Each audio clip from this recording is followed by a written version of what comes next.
Hey there, it's Sherry from Twin Sisters Mastectomy Boutique, and this handsome fella is Pepper. Pepper is 16 years old. He's a good boy, he's smart, and I love, love, love him. So Pepper is going to help me be comforted. He's going to comfort me while I tell you about a story of a client who thinks I'm a little shady. So here's the thing, I had a client come in and she needed a size 11 breast prosthesis. This was her very first fitting, and she'd gone someplace else and she kind of thought that they were shady too, so maybe there's a theme here. And she was a perfect size 11, no question about it. But she said, you know, I want to try a smaller size. And I said, okay.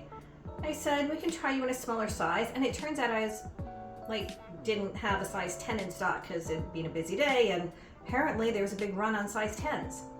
So what happened? I put a size 9 on her because I just wanted to see her reaction. And immediately, before even looking in the mirror, she touched her breast and she said, oh, that's much better. Don't you think that's much better? And I went, actually, that's a size 9. That is way too small for you. And it certainly was. So I said, you know, why don't we rebook you next week when we have size 10 in, and you can do a comparison with size 10 and size 11. And somehow I think this bothered her. I think maybe she thought I was trying to sell her the 11 because that's what I had in stock, where anybody who's come to my boutique knows that I will always bring them back in. I personally know that the size 11 is perfect for her because I did all the measurements. But if she chooses a size 10, it's not a big hairy deal. Nobody's gonna notice, really, unless they're like really staring, and then they should buy her dinner. And if that's what she prefers, that's fine. But because I know the size 11 was perfect, I was like, yeah, you're a size 11, but you know what? Come back next week and we'll try you with a size 10 and size 11 and you can do a comparison. So she said, okay, and that was fine.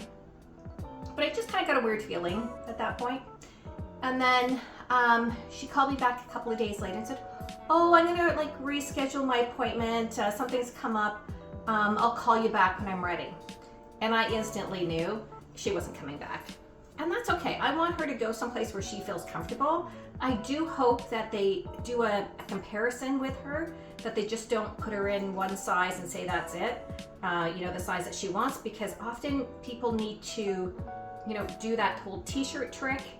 Take a picture of yourself in a tight t-shirt wearing the breast prosthesis and do it side by side so that they can see the difference, because that, I think, is going to be very important for her. But anyway, wherever she goes, I hope she gets a good fitting. I'm sure she will. And it just kind of left me with like an awkward, I don't know, feeling. Because I never want anyone to think that, I would sell them something that wasn't perfect. Like, honestly, if you're one of my clients, I don't know how many of my clients watch YouTube videos or even know I have them, but tell people that I will bring you back, because I don't want anyone going out there not being 100% satisfied and saying, yeah, I went to Sherry at Twin Sisters Mastectomy Boutique and I'm not happy. I want everyone to be absolutely thrilled with their choices. So tell me what you think. If I did the right thing by saying I would bring in the size 10 and then bring her back, or should I have just, I don't know. What else could I have done? That's it for me and for Pepper, and we'll see you soon. Don't forget to like and subscribe.